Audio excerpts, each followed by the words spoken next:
당함을 마땅히 여기더라. 그날에 예루살렘에 있는 교회에 큰 박해가 있어 사도 외에는 다 유대와 사마리아 모든 땅으로 흩어지니라.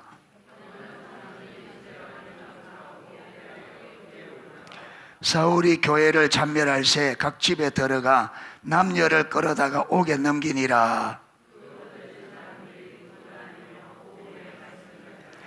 빌립이 사마리아 성에 내려가 그리스도를 백성에게 전파하니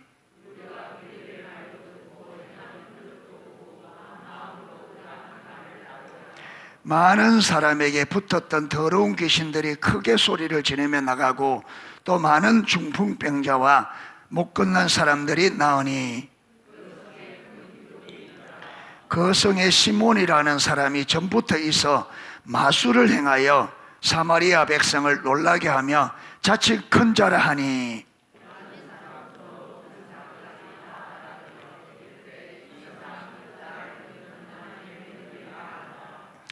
오랫동안 그 마술에 놀랐으므로 그들이 따르더니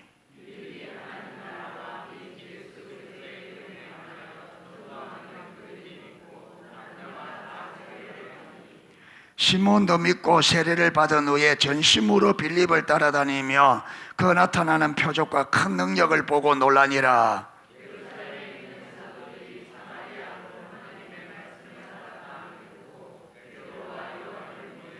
그들이 내려가서 그들을 위하여 성령 받기를 기도하니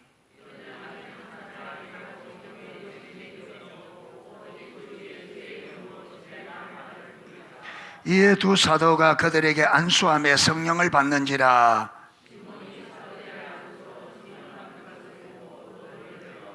이르되 이 권능을 내게도 주어 누구든지 내가 안수하는 사람은 성령을 받게 하여 주소서 하니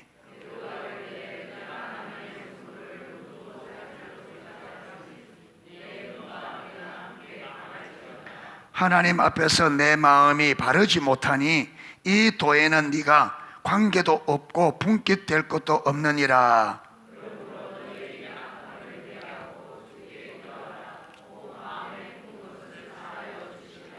내가 보니 너는 악독이 가득하며 불의에 매인 바 되었도다.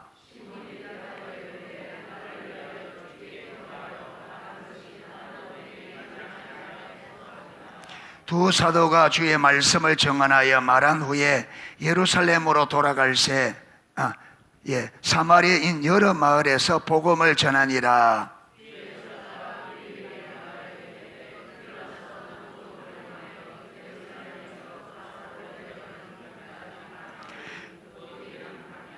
일어나 가서 보니 에티오피아 사람 곧 에티오피아 여왕 간다게의 모든 국고를 맡은 관리인 네시가 예배하러 예루살렘에 왔다가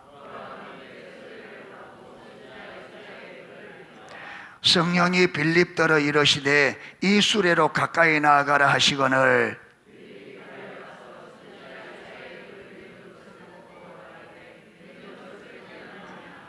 대답하되 지도해 주는 사람이 없으니 어찌 깨달을 수 있느냐 하고 빌립을 청하여 수레에 올라 같이 앉으라 하니라.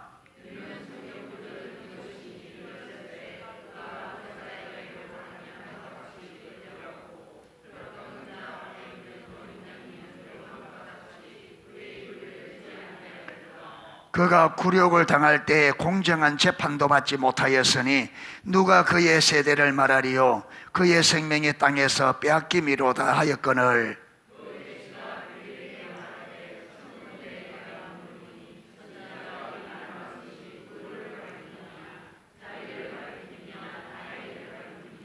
빌립이 입을 열어 이 글에서 시작하여 예수를 가르쳐 복음을 전하니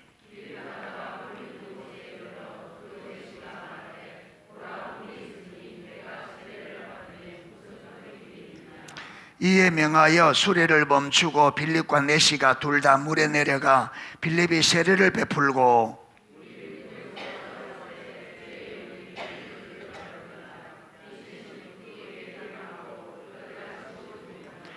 같이 읽겠습니다. 빌립은 아소도에 나타나 여러 성읍을 지나 다니며 복음을 전하고 가이사랴에 이르니라. 아멘. 예, 이 사도행전 8장만 하더라도 좀 살펴볼 내용이 많이 있습니다. 그런데 지금은 예, 성경의 내용보다는 지금 알렌 크라이더 이걸 책을 가지고 살펴보고 있으니까 예, 오늘 좀 요거는 나중에 한번 살펴보기로 하고, 알렌 크라이더 오늘 58페이지입니다. 신앙문답 교육 새로운 세계 건설. 지금 왜 제가 이 책을 보게 되었느냐 하면, 이 책을 가지고 주일 오전에 살펴보려고 하냐면, 여러분 초대교는 오늘날 우리가 전도가 어렵다 하잖아요. 실제로 전도가 안 되거든요. 지금 교회는, 한국 교회는 대부분이 뭐 아프리카, 남미 이 빼고 여러분 뭐 유럽이나 그 다음에 북미, 캐나다, 미국 이런 데는 기독교인의 수가 엄청난 줄고 있습니다. 미국에는 최근 25년 동안에 그리스도인이 다른 교로 간 게 교회 아예 안 나오는 사람이 4천만 명이랍니다. 4천만 명. 25년 동안에. 전 인구의 15%. 25년 동안에 4천만 명이 교회를 떠났어요. 예. 예. 유럽은 완전 그 전에 초토화돼 버리고, 예. 그 한국 교회도 마찬가지거든요. 한국 교회도 지금 요게 교회가 줄어드는 속도가 90년 중반부터 딱 교회가 그때까지 쭉 올라가다가 95년 중반에 한국 교회 딱 멈췄습니다. 그거 지나면서 쭉 내려가다가 코로나를 지나면서 속도가 빠르게 줄어.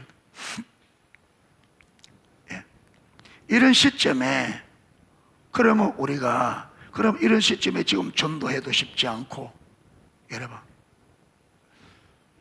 요번에 우리 기독교 윤리 실천 어디에서 설문조사를 했답니다. 설문조사를 했는데 안 믿는 사람 78%가 기독교를 믿지 못한다. 안 믿는 사람들 100명 같으면 78명이 기독교를 믿을 수 없다. 그런데 더 놀라운 것은 지금 성도들 중에, 기독 성도들 중에 또 아마 78%라고 들었는데, 제가 그 정도로 오늘날 목회자를 믿을 수 없다. 예. 그러니까 성도들이 교회 다니는 성도들이 78% 정도가 목회자를 믿을, 그만큼 여러분 목회자가 이만큼 신용이 떨어져 있으니까 왜 신용이 떨어지겠어요? 가만히 있는데 신용이 떨어지겠어요? 못 믿을 행동을 하니까 못 믿는 거잖아요. 그럼 목회자가 이래 되시는데 교회가 어떻게 세상 사람에게, 목회자가 믿는 성도들에게도 인정을 못 받는데 어떻게 안 믿는 사람들에게 신용을 받을 수 있겠냐. 이게 교회의 핵심이에요.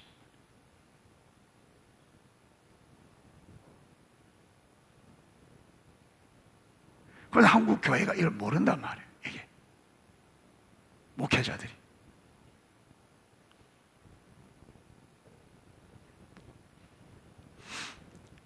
그래서 이걸 보게 된 것은, 초대교회는 여러분 하나님께서 창세 이래로 하나님의 백성들을 선택하셨습니다. 그렇죠?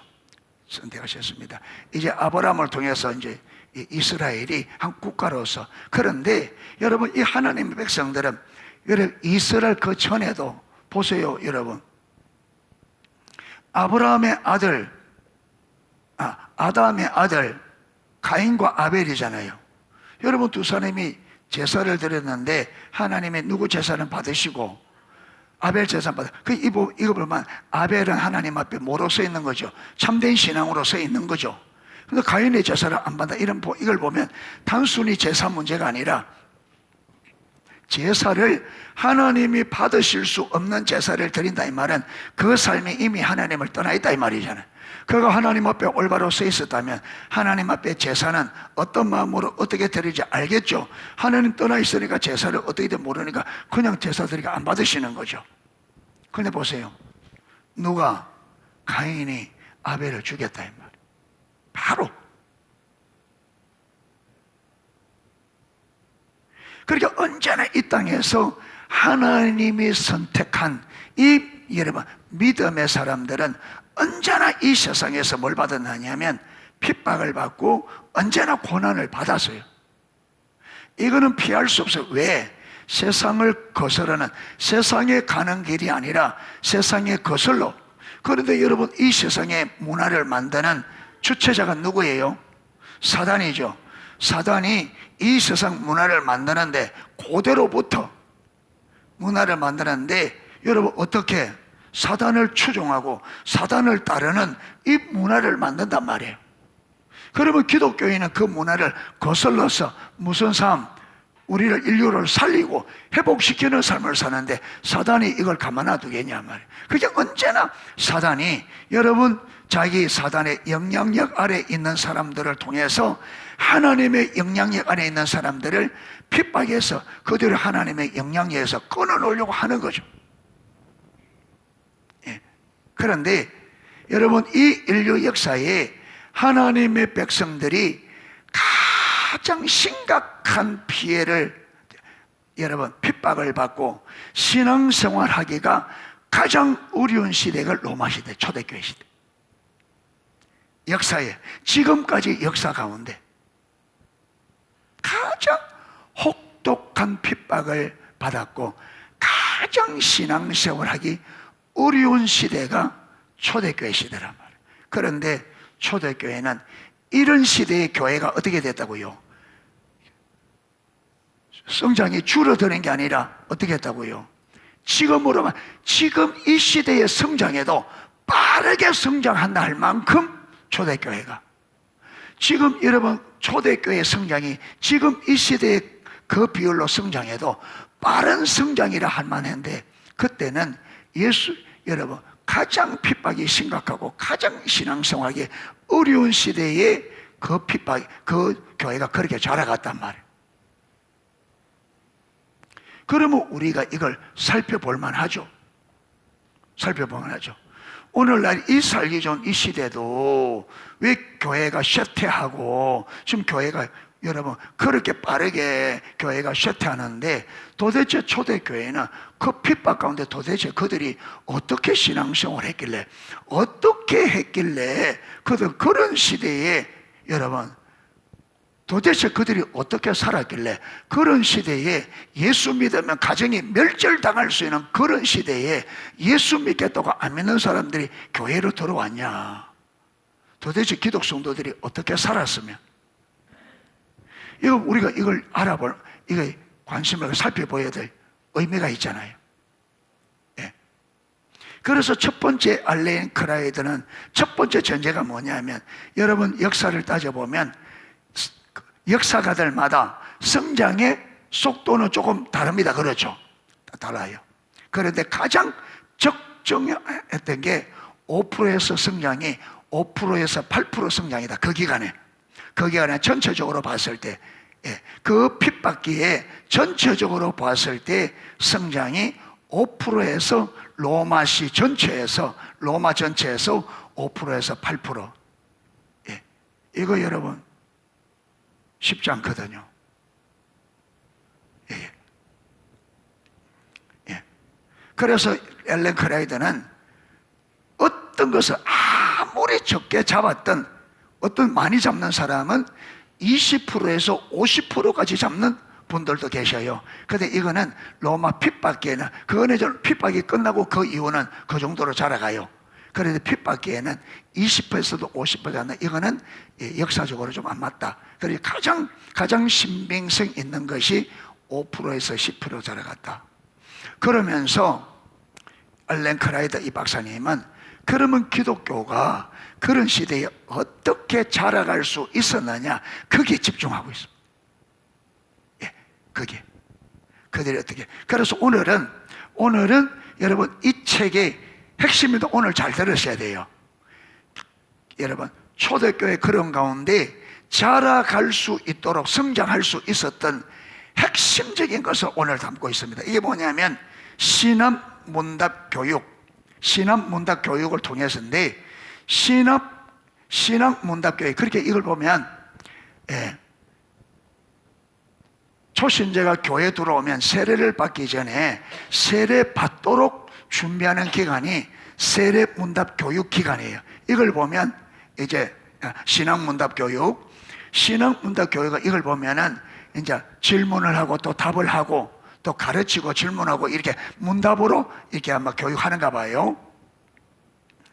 그런데 여러분, 초대교회는 이 신학문답교육을 어디에 초점을 두느냐면 새로운 세계 건설, 그냥 하는 게 아니고 그들은 이 신학문답 교육을 분명히 이 사람을, 여러분,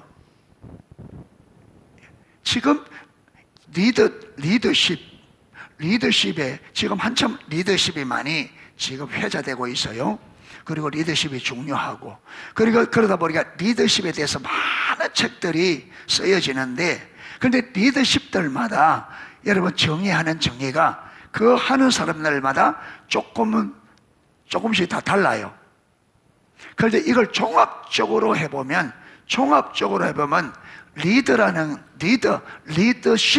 리더십의 정의가 뭐냐 하면, 지금 성도들이, 지금 영적 리더십을 말합니다. 영적 리더십. 성도들이 지금 있는 그 자리에서 하나님께서 이 사람들을 세우고자 하는 그 목적지까지 영향력을 행사해서 이 사람들을 그 자리에 서도록 하는 것이 리더십이다. 하나님께서 지금 성도들이 있는 처해 있는 그 자리에서 하나님이 그들을 세우고자 하는 그 자리까지 이끄는 영향력을 통해서 그 자리 세우는 것이 리더십의 정의다는데, 초대교회는요, 이 신학문답 교육이 정확하게, 그렇게 초대교회는 하나님께서 의도한 교회가 어떤 교회인지, 그리고 성도 개개인이 하나님께서 한 사람 한 사람에게 원하는 신앙이 어떤 신앙인지 초대교회는 알았어요. 초대교회는 하나님이 의도한 교회가 어떠한 교회이며 하나님이 의도한 하나님 백성들이 어떻게 되지를 알았어요. 초대교회는. 그래서 문답 교육을 할 때에 그들은 그 목적지까지 개개인이 교회 들어와서 교회가 의도하는 교회가 되도록 개개인이 그렇게 서도록, 그렇게 설 때까지 가르침. 그랬을 때까지. 그걸 오늘 잘 들었으면 좋겠습니다. 자, 1세기는 여러분 0부터 99년까지가 1세기입니다. 0부터 AD 0년부터 99년까지가 1세기입니다. 1세기. 자, 1세기에는 사람들이 예수를 주님으로 고백한 직후에 세례를 받았던 기간이 짧게나마 있었다. 그러니까 여러분, 1세기에는 99년 이전에는 성도들이 예수를 믿으면 곧바로 세례를 받는 짧은 시기가 있었다. 그런데 그때는 어떻게 여러분 예수를 믿으면 짧은 시간에 세례를 주었느냐, 그 설명이 나옵니다. 그러나 2세기까지 로마 제국 전역에서 교회들은 세례 준비 과정을 상당히 길게 잡았다. 그러니까 2세기에 들어서면서 이제 세례 받는 기간을 상당히 길게 잡는 거예요. 적어도 2세기부터 많은 교회들이 유아 세례를 시행하였지만 세례식에서 사용된 용어나 형태로 보자면 5세기까지는 성인 세례만이 교인이 될 수 있는 주요한 방법이었다. 2세기부터는 유아세례도 주었지만, 그런데 유아세례 받았다고 해서 교회 일원으로 받아들인 게 아니고 반드시 5세기까지, 2세기부터 5세기까지는 여러분 성인이 되어서 세례를 받는 그 과정을 통해서만 교회 교인으로 인정이 되어지는, 받아들여지는 그런 시기였다. 자, 메시아적 신앙을 가진 초기 1세기 회심자들은, 자, 초기 1세기 회심자들은 왜 그들이 예수를 믿으면 빠른 시간 내에 세례를 받게 하셨느냐? 바로 이 이유 때문에 그렇습니다. 그들이 유대인으로서 또는 구약 성경의 삶의 방식에 따라 하나님을 경외하는 사람으로서 조속히 세례를 받았다. 1세기에는 왜 예수를 믿으면 곧바로 세례를 줬냐면, 이들은 다른 사람이 아니라 구약 성경을 믿는, 그게 유대인 중에서, 처음에 초창기를 그랬잖아요. 유대인 중에서 예수를 믿는 사람들이기 때문에, 그러니까 유대인의 삶에 이미 익숙해져. 여호와 유일 사상, 여러분, 그게 하나님만 유일한 하나님으로 믿고, 여러분, 세상 종교들을 인정하지 않는, 세상 신들을 인정하지 않는 이들이 예수님을 주로 믿을 때 곧바로 예수님이 하나님과 동등한 유일한 하나님을 알게 되니까 이들에게 따라올 필요가 없는 거죠. 그러니까 여러분, 유대인으로서 예수를 믿게 된 사람들은 이미 그들의 삶이 어떤 삶에 구약 성경에 기초한 성경적 이야기인 그 삶이 되어 있는 거죠. 이게 되어 있는 거죠.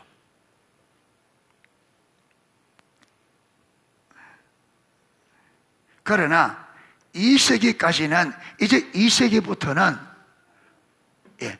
보세요. 예수님 돌아가시고 얼마 안 있어서, 그러죠, 서대반이 죽습니다. 서대반의 일로 인하여 핍박이 일어나서 흩어지면서 오늘 이것처럼 복음 전합니다. 복음 전에 처음에는 어디 전해요? 유대 안에서 사마리아. 그래서 예루살렘에 핍박이 일어나니까 흩어지면서, 그러다 나중에 보면 이제 사도행전 13장, 12장에 가면 어디로 가느냐면 안디옥까지 가서 사람들이 이방인에게 전하는데 이방인들이 예수를 믿기 시작합니다. 그러면서 이제 보면 이방인들도 하나님께서 예수를 믿고 주님께로 돌아오구나. 이래서 이제 안디옥 교회가 세워지고, 거기서 사도 바울을 여러분 파송하게 되고, 이러면서 사도 바울이 가면서 이제 이방인들이 무엇이 전해지게 돼요? 복음이 전해지게 돼요. 그게 1세기 후반부터 이제 어떻게 되느냐 하면 이방인들이 교회로 들어오기 시작하대요. 1세기 중반부터. 예. 자, 이게 보면 (2세기까지는) 다양한 이교도 신앙에서 기독교로 바로 개종한 회심자들은 그런 성경적 이야기의 배경을 전혀 알지 못했다. 자, 이렇게 이제 이방인들이 예수를 믿게 교회 안에 들어오는데, 문제는 이방인들은 전혀 성경적인 이야기를 알아야 몰라요. 우리가 지금까지 배울 때 그들은 철저하게 어떤 이야기에 의해서, 세상 이야기에 의해서 그들의 인생의 틀이 완전히 딱 맞춰져 있단 말이에요. 여러분, 이 상태로는 신앙생활 올바르게 가는 게 불가능해요. 왜 불가능하냐면 그들은 성경의 의미를 올바로 이해하는 것 자체가 불가능해요. 그들은 성경의 이해를 어떻게 이해해요? 여러분, 그들은 하나님을, 처음에 교회 들어오면 하나님을 많은 신들 중에 뭐라고? 하나라고 믿겠죠. 기독교인들의 삶을 보고 너무 좋아서 예수 믿겠다고 들어왔는데, 그들이 이걸 모르니까 세상의 큰 이야기 위에서 그 세계관을 가지고, 그 관점을 가지고 있기 때문에 여러분, 예수님이 하나님의 아들 유일한, 이 모르는 거죠. 이들을 그대로 가만 내버려 두면 신앙생활이 올바르게 불가능하단 말이에요. 자, 그래서 이게 보면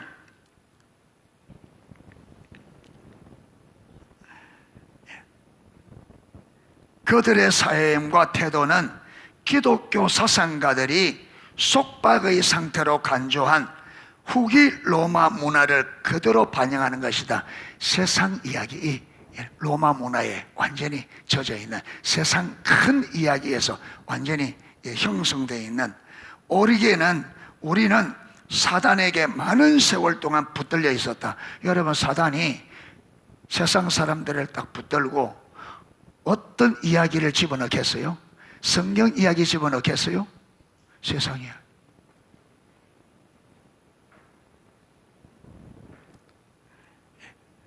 붙들려 있었다고 선언했다. 우상들에게 붙들렸을 뿐 아니라 탐욕적이고 교활한 예배의식. 누구에게 드리는 예배의식?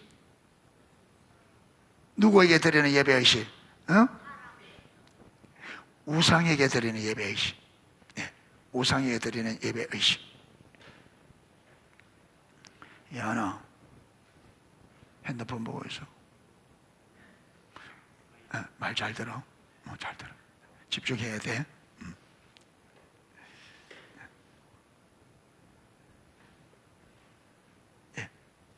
그러니까 우상들에게 붙들려 있을 뿐 아니라 탐욕적이고 교활한 예배의식, 완전히 우상 숭배에 붙들려 있다는 거죠.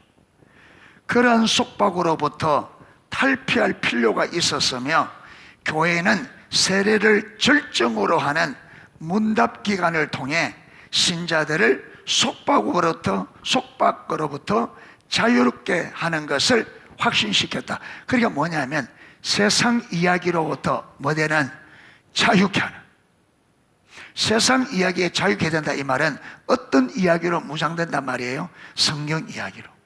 예, 그래서 이게 일어날 때까지 시간을 길게 잡은 거예요. 긴 시간. 자, 사람들이 교회에 나오게 된 것은 늘 그런 것처럼 우정 때문에 기독교인들과 교제를 통해서 기독교인들의 삶이 너무나 그들과 다른 삶을 살고 매력적이기 때문에 기독교인들의 삶을 보고 교회에 나왔습니다. 교회에 나왔습니다. 초기에는, 그러니까 AD 1세기 중반 이전에, 중반까지는 초기 신자들 스스로 예배신앙인이 될 친구들을 문답식으로 가르쳤다. 그러니까 초기 교회 초창기에는 어떤 사람이 기독교로, 예를 들어서 내가 이한이가 예수 안 믿나, 내가 예수 믿습니다. 그런데 직장이나 어떤 이웃 관계나 이렇게 계속 교제하다 보니까 이한이가 내 삶에 매력을 느끼고 예수를 믿게 됐잖아요. 그러면은 신답 문학 처음에는 바로 관계에 있는 그 사람이 내가 이한이를 가르친 거예요. 이렇게 그 사람을 인도한 사람이 인도받은 사람에게 무당 교육을 가르친 거예요. 왜냐하면 같은 것이 있으니까, 같은 유대교에 그대로 그걸 가르쳐, 같은 이야기를 가지고 있으니까, 그러니까 전문적인 그게 필요 없단 말이에요.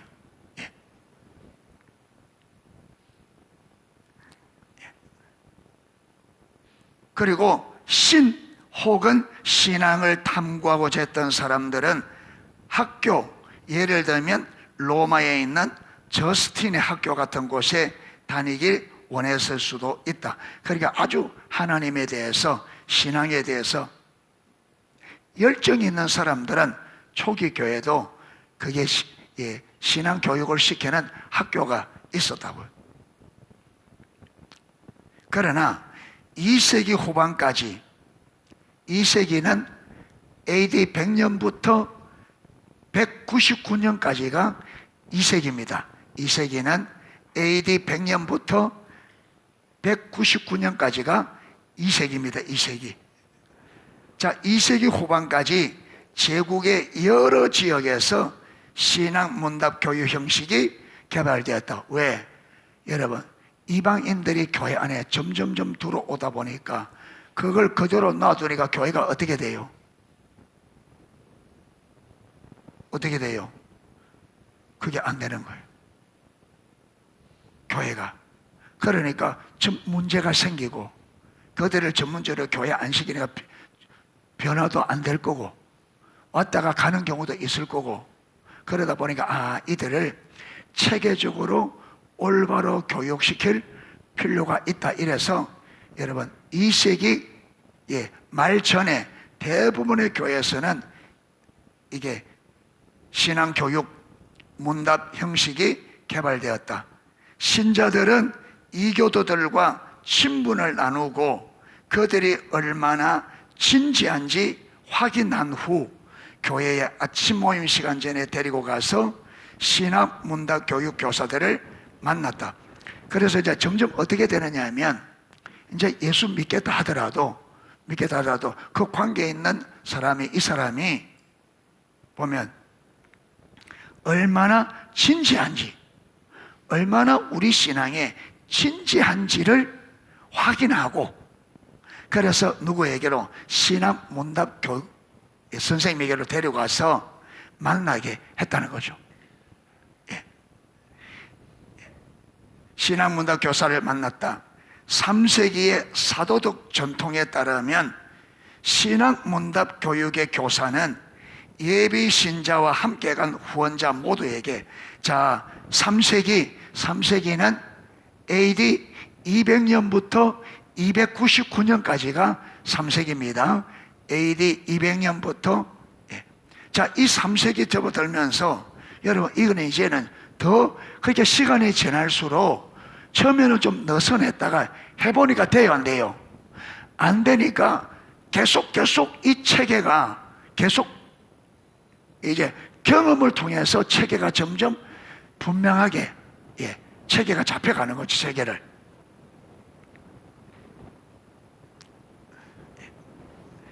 자, 이제 3세기 사도적 전통에 따르면 신학 문답 교육 교사는 예비 신자와 그 사람을 인도한 사람에게 같이 물었다는 거예요. 같이 질문했다. 예비 신자들의 결혼 상태는 어떠한가? 예수 믿으려고 하는 이 사람이 가정생활 어떻게 한가? 만약 그들이 노예라면 그들의 주인은 자기 휘하의 노예가 그리스도인이 되는 것을 어떻게 생각하는가? 그러니까 만약에 노예라면 당신이 예수를 믿으면 좀 종의 신분이니까 주인이 이걸 허락할 거냐 안 할 거냐? 여러분, 주인이 허락하지 않으면 가능해요, 불가능해요? 불가능.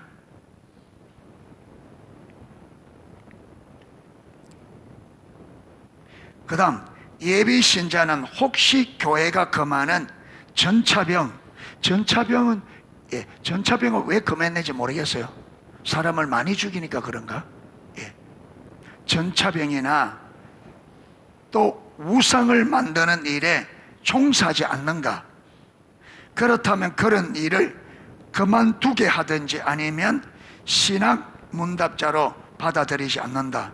그게 전차병에게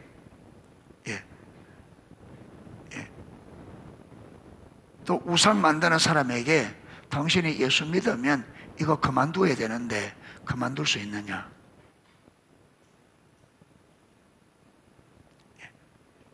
그러면 그만 못 두겠다고 하면 어떻게 했다고요? 안 받아들여야 돼요.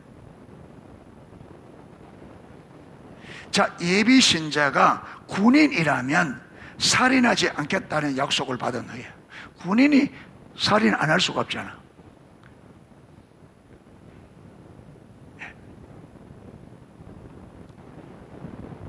그러니까 보세요, 이게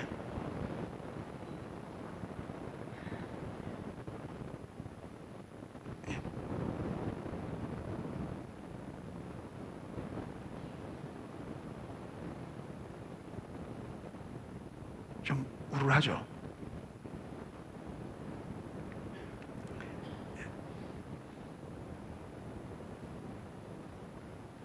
예비 신자 군인이라면 살인하지 않겠다는 약속을 받은 후에야 그들에게 신학 문답 교육을 했다. 여러분, 군인인데 살인을 안 한다, 이 말이 돼요?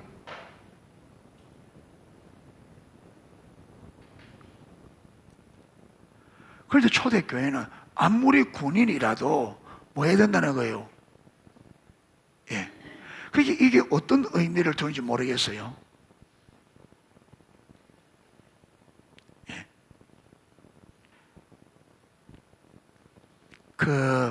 만약에 여러분, 이 사람이 진짜 로마인이라면 다른 나라가 로마를 쳐들어오면 막아야 되죠.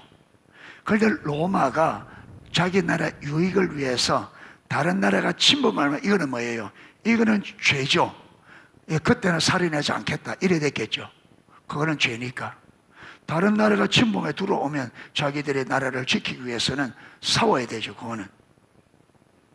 예. 그래서 않겠다고 약속을 받은 다음에야 됐다는 거예요, 이게. 그러니까 예비 신자에게 아직 여러분, 이제 예수 믿겠다고 하는 사람에게 이렇게 철저하게 이 자세를 가르치고, 그래서 그게 안 되면 어땠다고요? 안 받아들이는, 신앙교육 안 시키는 거예요. 안 받아들이는 거예요. 자, 만약 그가 살인을 하거나 군대에 지원을 한다면 그리스도인으로 받아들이지 말라. 이게 사도적 여러분 가르침에 기록되어 있는 거라네요. 문서로.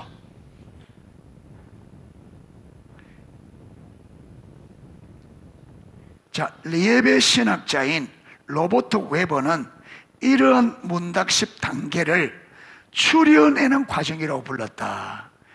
자, 여러분, 이 로버트 웨버라는 이 초대교회, 초기교회 예배 신학자인데, 이분은 이 초대교회 이걸 쭉 보고는 이 신학 문답 교육 과정을 많은 과정이라고 추려내는.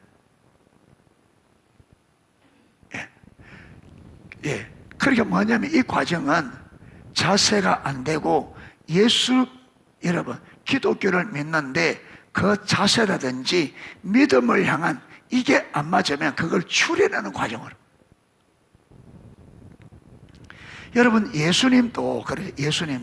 여러분, 예수님 초창기 하나님 나라를 가르치고 기적을 배포하니까 많은 사람이 예수께로 왔습니다. 그런데 예수님의 사역이 계속 진행될수록 예수님은 어떻게 해요? 더 사람들을 불러들여요? 떠나게 만들어요? 추려내요. 하나님 나라에, 하나님 나라에 맞는 삶을 살고자 하는 마음과 자세와 태도가 안 돼 있고 마음이 열망이 안 돼 있는 사람들을 추려내기 시작. 그러니까 초대교회는 사람들을 많이 끌어들이는 데 초점이 있지 않고, 그렇지 않는 사람을 어떻게 하는데 추려내는 게 이게 초점이에요. 추려내는데. 그러니까 오늘날 교회와 정반대예요. 정반대.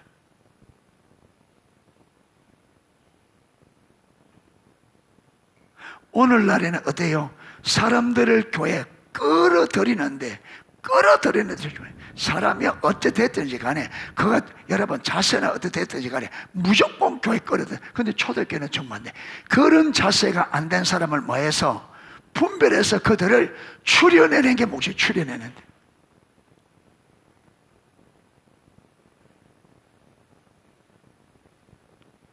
자, 이게 보면 가르치기도 전에 거부하는 것은 잘못된 것일 수도 있으나, 그렇죠, 가르치기도 전에 신앙교육하기도 전에 여러분 거부하는 것은 잘못된 것일 수 있다.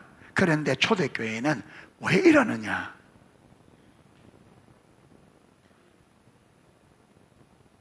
여러분, 그리고 우리가 교회가 진짜 사랑농수의 성도 여러분, 정말 여러분 교회를 잘 이해해야 됩니다.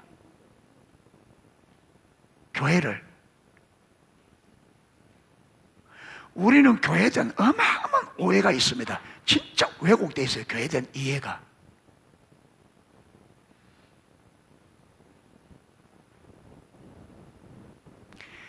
여러분, 이 교회를 진짜 내일처럼 생각해요?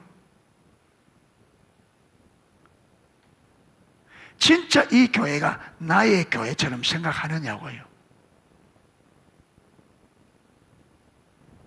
교회를. 이게 남의 일이잖아요.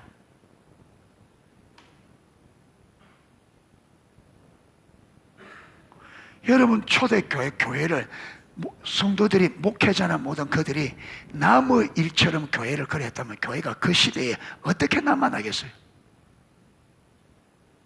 어렵다고 안 오고 힘들다고 안 하고, 그래서 뭐 초대교회가 어떻게, 그러면 여러분 기독교는 있을 수가 없어요. 저와 여러분이 예수 믿는 건 불가능합니다.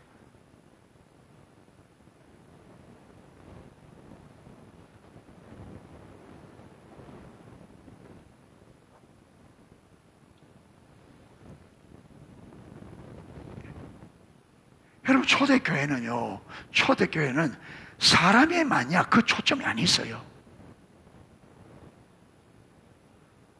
사람의 매매 그 초점이 아니에요. 초대교회는 초점이 어디 있느냐 하면 이 교회가 하나님이 원하는 교회가 되느냐 그 초점이죠.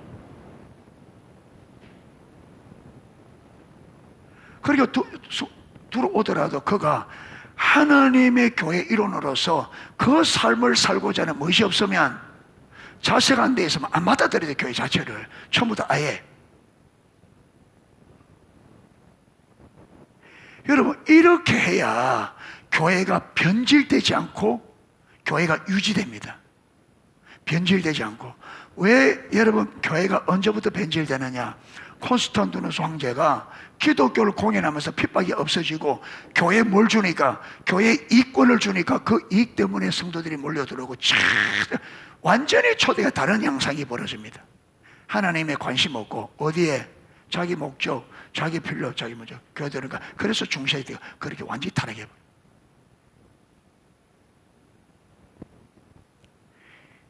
여러분 약 300년 동안 견고하던 교회가 여기 딱 문이 열리자 얼마 먹고서 교회가 완전히 무너져 내립니다.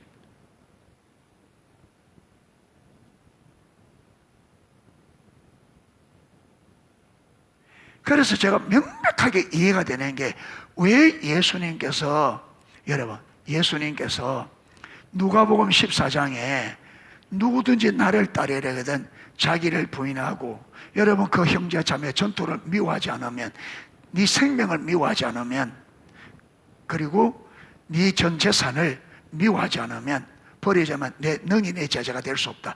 그러면서 중간에 두 가지, 여러분 망대 세우는 자, 그 다음에 전쟁에 나가고 계산대 보라 했잖아요. 계산대 보고 이렇게 따를 마음이 없으면 말하는 거예요. 시작하지 말라는 거예요. 저는 이걸 읽으면서 초대교회가 성경 그대로, 여러분 교회가 진짜 이렇게 살려면 교회 받아들이면 안 돼.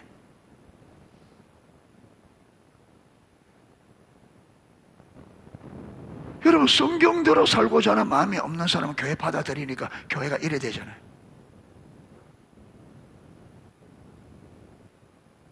안 그래요? 하나님의 뜻대로 살고자 하는 마음이 없는 사람들을 교회가 받아들이니까 교회가 이래 돼버린단 말이에요. 그러니까 결국 교회가 무너지는 거예요. 이게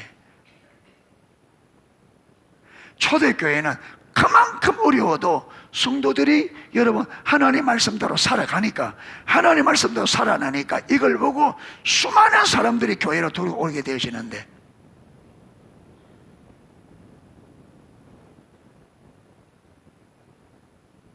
그러니까 이게 기독교에서보다 명백하게 보이는 거예요. 이게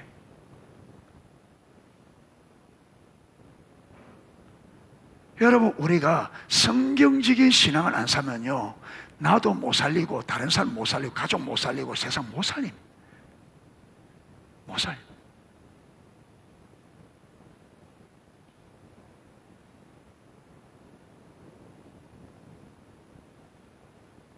그렇게 초대교회가 왜, 여러분 이게 시간이 지나면서 점점 그렇게 해보니까 안 되니까, 교회가 하나님의 교회, 하나님의 오이단 교회로 안 되니까 어떻게 하면 하나님의 교회를 하나님의 교회답게 세우느냐, 이걸 고민하고 하다 보니까 쭉 성령의 인도를 따라 거기 간 거죠. 이게 그러니까 저와 여러분이, 여러분 진짜 예수를 믿으려고 하면 주를 위해서 정말 내 모든 걸 걸고 내가 하나님이 말씀하는 그 신앙생활 하게도 모든 걸 걸어야 됩니다. 가족도 걸어야 되고 저와 여러분 생명 걸어야 되고 재산 그게 걸어야 됩니다. 안 걸고 안 돼요. 안 걸고는 아무것도 안 됩니다. 안 걸고 안 돼요. 지금까지 우리가 살아온 게 우리 신앙생활이 여러분 이걸 증거되잖아요. 우리 신앙생활.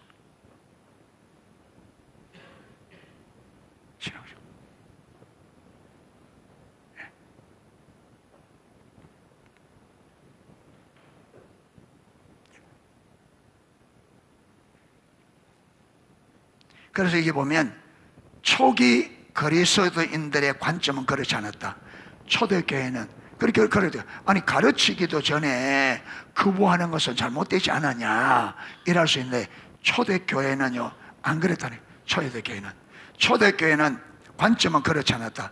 그보다도 주변에 둘러선 적대적 사회에 직면한 자신들의 공동체 교회가 여러분 자신들의 이 교회잖아요.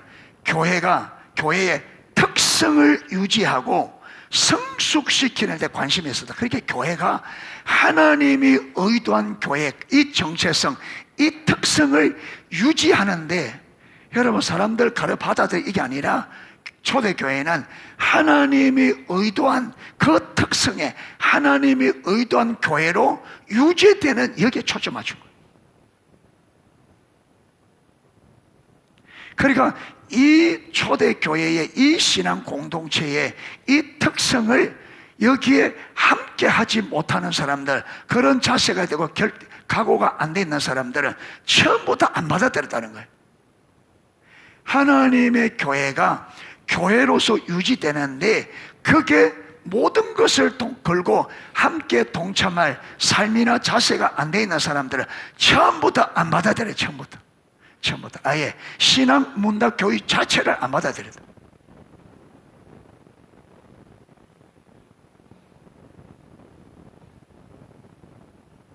그러니까 여러분 오늘날 교회가 왜 이래 되는지는 이래 될 수밖에 없는 게 명명백백한 거예요. 이래 될 수밖에 없는 게. 여러분 지금 교회가 농속교회가 이렇게 안 가면 농속에도 의미 없어요. 이게 안 됩니다. 농속교회도 여러분도 안 돼요. 그렇게 안 서면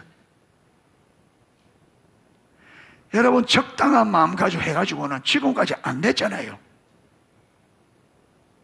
안 된 거예요 이건.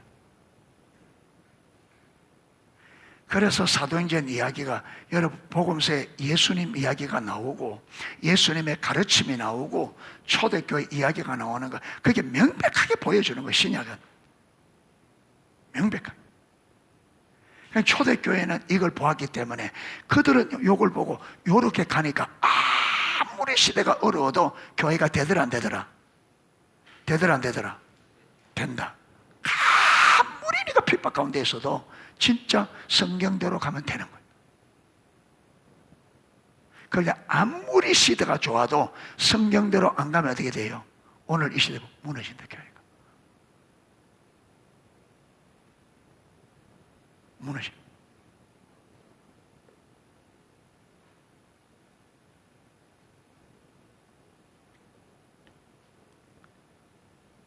그러니까 초대교회는 교육도 받기 전에 거부하는 것은 잘못되지 않았냐. 그런데 초대교회는 아니, 교회에 있어서는 사람들이 더 들어오는 것이 우선이 아니고 그것도 중요하죠. 그런데 더 소중한 것은 하나님이 말씀하는 그 교회의 특성을 교회가 유지해야. 무슨 말이냐면 빛의 역할을 감당해야 세상을 이끌 수 있죠.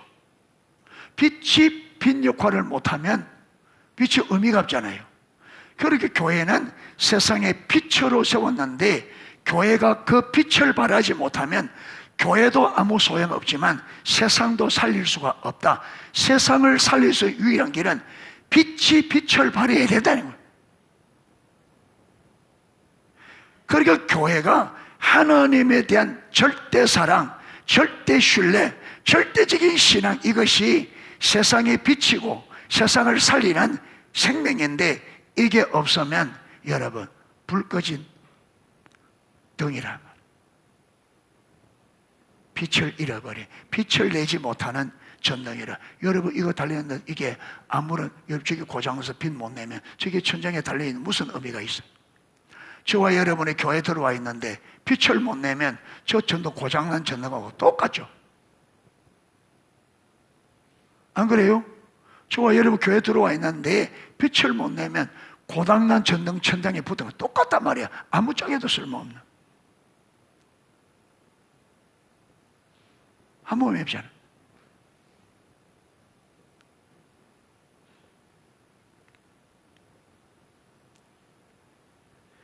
그래서 초기 기독교 그리스도인들은 회심이 믿음보다 삶의 방식에서부터 시작된다고. 여러분, 이 말이 무슨 말이냐면, 초기 교회는 사람들이 예수 믿습니다 하는 그 말을 보지 않고 뭘 봤다고요? 그가 삶을 얼마나 변화시킬 각오되어 있고 삶의 변화를. 이게 지금 이게 맞는 게 여러분, 이게 맞는 게 믿음의 삶이란 말이에요. 그리고 레슬리 뉴비겐 선교사님이 하는 말이, 사람들이 입으로 말하는 종교와 실제로 믿는 종교는 상당히 다를 수 있다. 입으로는 하나님을 믿는다고 말하지만 실제 믿는 것은 하나님과 완전히 다를 수 있다.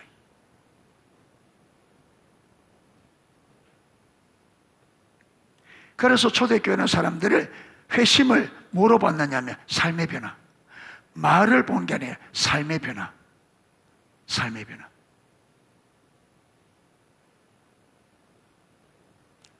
자신의 행위와 습관을 기꺼이 바꾸고자 하는 사람들을 말씀을 들을 수 있는 능력 있는 사람으로. 그러니까 여러분, 이 진리에 의해서 자기의 삶을, 자기의 모든 것을 기꺼이 바꿀 의지를 가지고, 그렇게 여러분 의사를 가지고 있는 사람들 신앙 교육 훈련에 들어가지. 거기 없으면 아예 처음부터 안 해도. 참.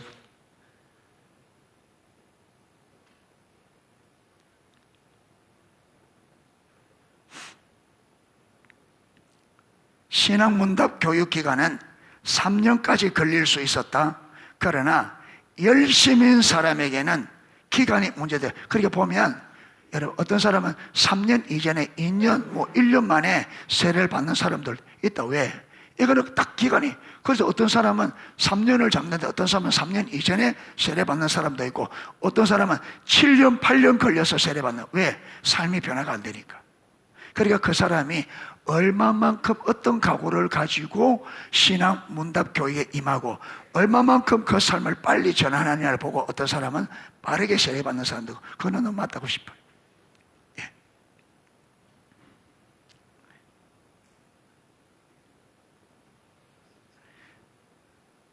그 기간 동안, 세례 문답 기간 동안 신앙 문답자는 일터에 가기 전 이른 아침에 교회 나와 1시간 동안 공부해야 됐다. 여러분, 이게 쉽겠어요? 매일 아침에 출근하기 전에 와서, 교회 와서 1시간 신앙 문답 교육 받고 갔다는 거예요. 그러니까 그 각오 없이 이게 되겠냐고. 이걸 몇 년 동안, 일주일도 아니고 몇 년? 3년. 매일. 그러니까 그 각오 없이는 되겠냐 이거죠.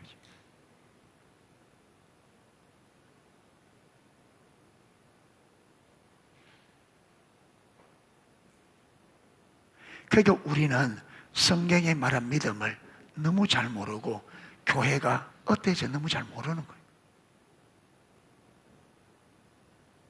모르니까 우리가 너무 안일한 자리예요. 예.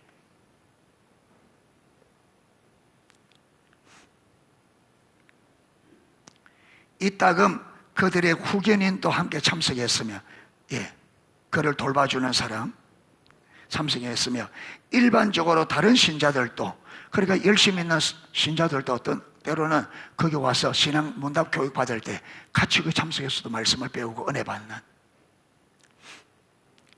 자, 신앙 문답자들은 신앙 문답 교사들의 성경 봉독과 말씀에 대한 설명을 함께 경청했으며 대화식이었기 때문에, 아까 문답이라 했잖아요. 대화식이었기 때문에 중간에 개입할 수도 있었고 중간에 기도하는 순서도 있었다. 신앙 문답자들은 축도를 받은 후에야 흩어졌다 다 끝나면 축도를 하고 각자 이제 일터로. 자, 이제 이게 중요합니다.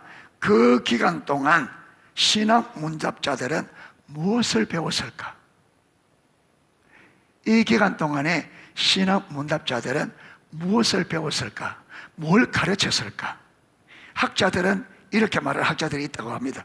학자들은 교리와 도덕 그리고 예배 의식 등을 지루한 방식으로 가르쳤을 것이라고 말하지만 일반적으로 신앙 문답 교육에서는 그런 목회적 의도는 고려되지 않았다. 신앙 문답할 때 목회적인 의도는 고려되지 않았다. 여러분 교리를 가르치고 도덕을 가르치고 예배 의식을 가르치고 이거는 고려되지 않았다. 필자가 믿기로 뭘 보고 믿느냐면 여러분 초대교회 역사를 연구해 본 결과 필자가 믿기로는 이것은 이교도 신자들에 대한 재구성, 재사회화, 아까 여러분 이 이방 세상 이야기에 속박되어 있는, 그렇죠, 사단의 문화와 가치관에 속박되어 있는 데를 자유케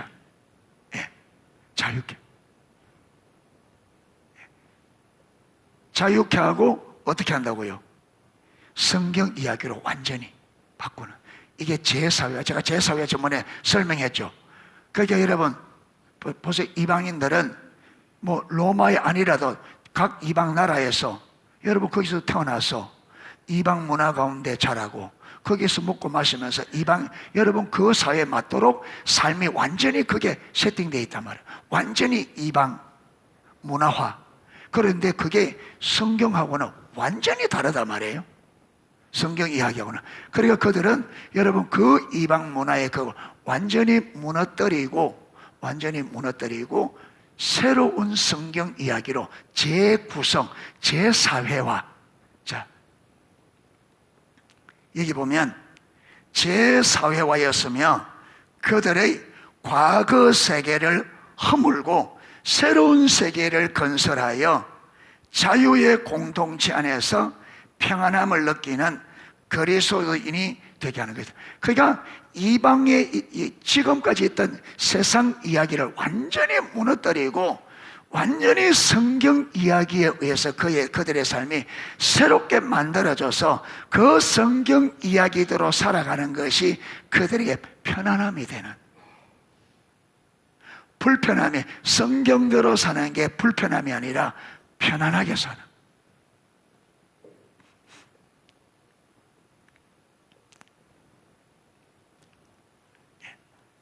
그래서 또한 신앙 문답자들이 이러한 여정에서 진보하도록 신앙 문답 교육 교사들은 공동체의 삶의 두 가지 본질적인 주제, 역사와 생활, 그들이 왜 이렇게 살아야 되는지 계속 구약부터 내려오는 하나님의 가르침, 선지자의 가르침을 왜 그들이 그렇게 살아야 되는지를 가르치고, 그 다음에 생활, 그들이 이 가르침에 의해서 삶이 어떻게 살아야 되는지, 그래서 그 삶이 완전히 성경적인 삶으로 재사회화 되었을 때 비로소 그들을 세례를 주어서 이렇게 해서 교회 일원으로 들어오기 때문에 교회가 그 어려움에 가해도 교회가 안 무너지고 그것을 계속 유지할 수 있다. 그 어려움에 안 무너지고.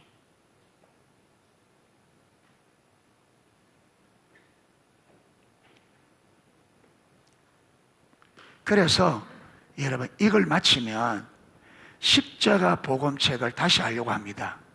그때는 십자가 복음책에 철저하게 삶을 맞추는, 이론적이 아니라 삶을 맞추는, 그렇게 사는 그래야 돼야 돼. 네. 그래서 삶이 성경적으로 삶이 되어져야 돼. 그래 안 되면 우리 교회 소망이 없고 이 시대도 소망이 없어요. 이 무너져 내리는 거 이거 못 막습니다. 못 막. 저와 이 개인의 삶도. 그래서 저와 여러분이 지금부터 2시간씩 여러분 찾으면서 집중적으로 여러분들이 마음의 자세를 새롭게 하셔야 돼요. 성경대로 살리라고 하는 이거, 성경대로 살겠다고 하는 이거, 어떤 대가를 치르고서라도 반드시 성경대로 살겠다는 이 각오가 반드시 써야 돼요. 되는 대로 여러분 이러면 시간 되고 되는 대로 살아가지고는 자체가 안 됩니다. 이게 되는 대로 살아가. 여러분이 환경 되는 대로 형편 살아가지고는 안 돼요. 그게 걸고 써야 돼요. 죽으리라 걸고.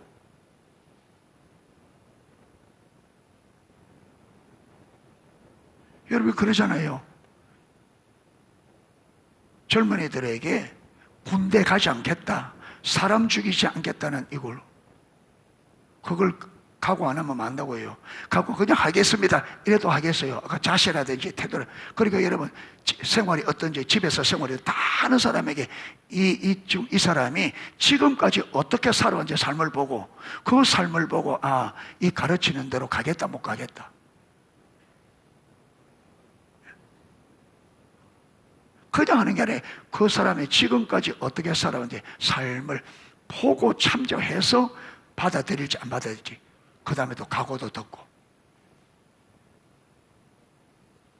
그래야 여러분 우리가 살고 지금 무너져가는 여러분 이 세대도 살릴 수가 있어요. 하나님의 뜻이 여러분 이 세상을 살리는 거잖아요.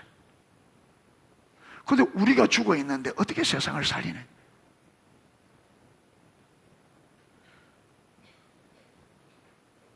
그럼 우리 교회가 일에 대해서는 안 된다면 일에 대해서 이런 각오를 가지고 여러분 물에 물 탄 듯 술에 술 탄 듯 이런 자세 가지고. 제가 자매니 은혜 받아 왔는데 지금 졸고 있으면 어떡해? 자세를 완전히 바꿔야 돼.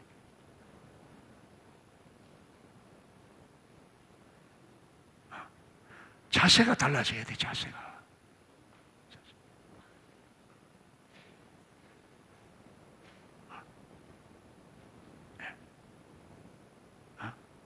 졸 수 있어요? 왜? 지금까지 그렇게 살아왔으니까. 그러니까 하나의 은혜를 구하면서 거기서 일어나려고 애를 썼어요. 예.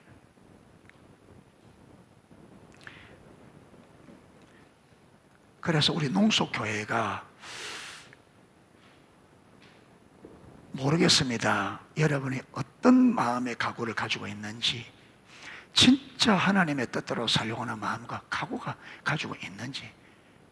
내가 지금 여기서 죽는다 할지라도 내가 믿음을 지켜서 내가 지금 여기서 죽어도 좋다, 이런 각오를 가지고 있는지. 그냥 여러분 그냥 내 목적 가지고 예수님이 내 목적을 위한 수단 되어져서 여러분 그렇게 나오면 아무런 의미가 없습니다. 아무런. 그만두는 게 낫습니다. 그만두는 게. 진짜.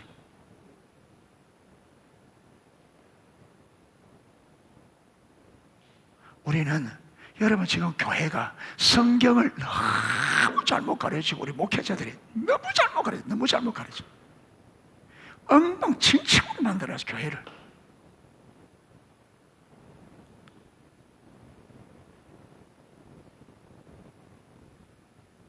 그러니까 보세요.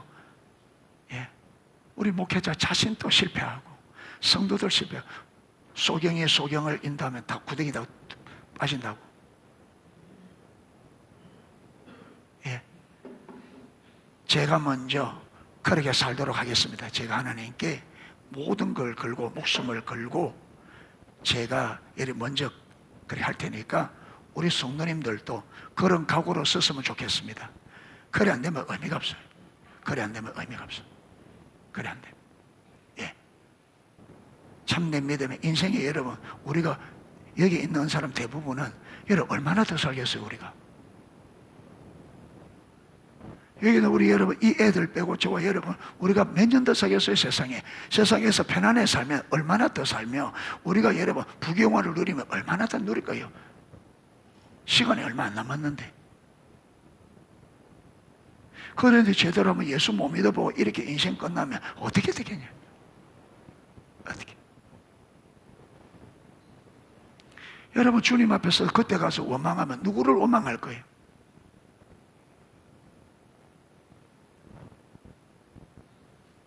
그래서 지금 우리가 할 수 있을 때 지금 마음을 새롭게 하고 지금 할 수 있으면 좋겠습니다. 할렐루야. 지금 마음의 자세를 지금 더 늦기 전에 지금 해서 정말로 초대교회처럼 교회가 하나님이 원하는 그 교회가 되도록, 하나님이 원하는 그 한 사람, 하나님이 원하는 그 교회 되기를 열망하고 찾고 은혜를 구하고 마음의 자세를 가지고 정말로 여러분 태도를 새롭게 해서 그렇게 주님을 찾고 그렇게 해서는 저와 여러분 될 수 있기를 주님의 이름으로 축복합니다.